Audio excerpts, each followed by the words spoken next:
Thank you for watching Hidden West. Please consider giving this episode a thumbs up and subscribing. I covered the Coast Redwoods in an earlier episode. A link is included in the show notes. The great trees were known by the Native Americans for centuries. The first non-Native American to discover them was August T. Dowd in 1852. He was following a wounded bear when he discovered himself underneath a tree larger than any he had ever seen before. He had discovered the Calaveras Grove. Redwoods once grew throughout the northern hemisphere.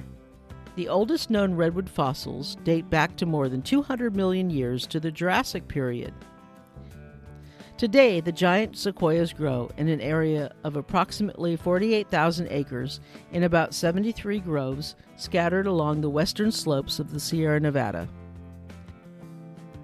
The northernmost sequoia trees grow in Placer County in Tahoe National Forest, and the southernmost groves are in Giant Sequoia National Monument.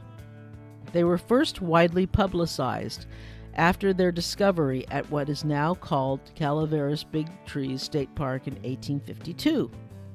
One of these trees, named the Discovery Tree, was unfortunately felled in 1853. It was determined to be 1,244 years old. Its stump was so large it was used as a dance floor. Some sequoia groves were logged in the late 1800s and early 1900s, but not very successfully. The trees would often shatter when they hit the ground because of their brittleness and great weight. The leftover wood was used mainly for shingles and fence posts, or even for matchsticks, and therefore had little monetary value. Once Sequoia National Park was established, tourism brought a better incentive to protect the trees. Some of the largest surviving giant sequoia groves can be seen in Sequoia and Kings Canyon National Parks, Giant Sequoia National Monument, Calaveras Big Trees State Park, and Yosemite National Park. Sequoias grow at elevations of 1,400 to 2,150 meters, which is about 4,600 to 7,000 feet, and can live to be 3,000 years old. Giant sequoias grow so large because they live a very long time and grow quickly. To thrive, giant sequoias require a great amount of water, which they primarily receive from the Sierra snowpack that accumulates over the winter months and soaks into the ground when it melts. Giant sequoias are able to protect themselves against their natural threats, allowing them to survive for thousands of years. One of the ways is that their bark is thick and rich in tannins, which protect them against most fires and insect damage. Although fire can be an enemy to sequoias, it is also necessary for them. Sequoia seedlings need nutrient-rich soil, lots of sunlight, and an area free of competition from other plants to thrive.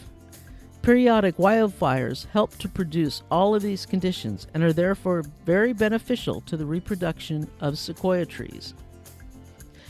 Giant sequoias' root systems are shallow.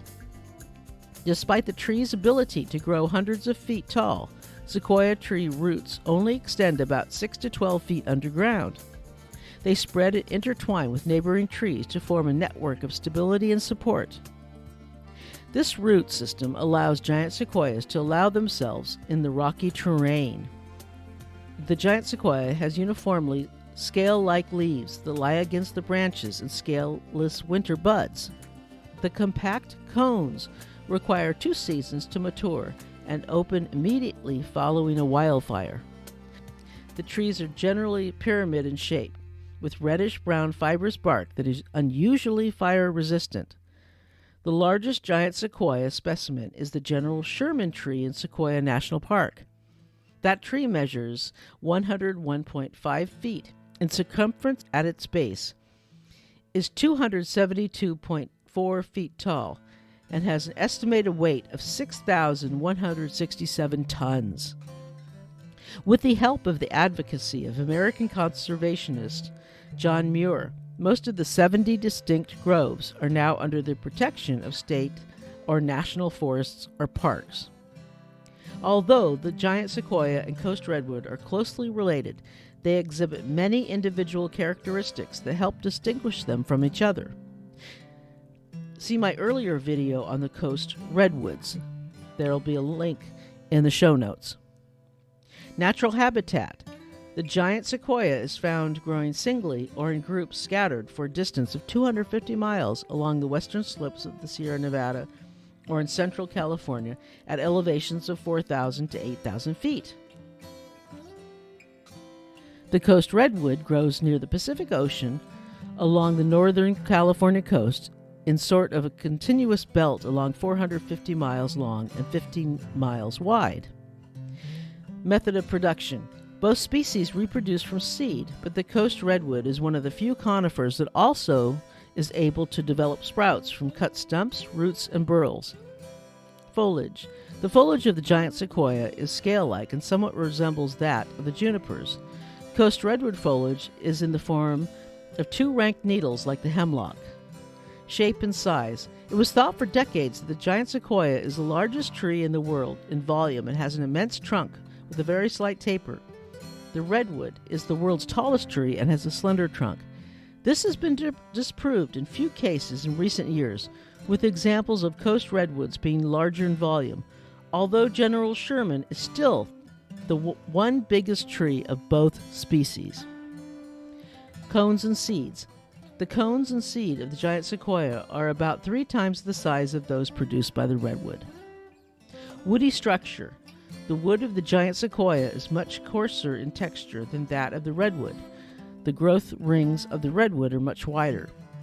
Both woods are highly resistant to decay. Color of bark. The bark of the giant sequoia is bright reddish brown, whereas that of the redwood is a dull chocolate brown. Both are magnificent species of ancient trees and worthy of a visit.